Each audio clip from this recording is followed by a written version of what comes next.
Actually 2012 जब हम England हमारे यहाँ खेलने आया था पाकिस्तान दुबई में जी। तो मुझे मेरे मैनेजर ने कहा था कि यार सईद भाई कोई ऐसी बात करो जिससे इंग्लैंड की टीम परेशान है। तो मैंने तब कहा था कि मेरा तीसरा आ रहा है। तीसरा मेरा बच्चा आ रहा था दुनिया में और वो डिलीवरी भी आ रही। तो मैंने कहा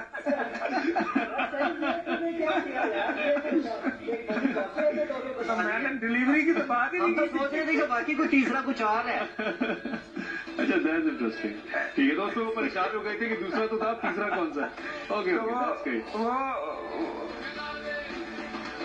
तीसरा कौन सा था उसके ऊपर आपको पता उस सीरीज में मैंने वो मेरा तीसरे को ढूंढते ही थे और मैंने उनके 24 विकेटें ली उसे पूरे 3 टेस्ट मैचेस में और मुझसे वो आगे ही लगे थे। तो वो मुझे कहता था नासिर सैन वे तीसरा कमिंग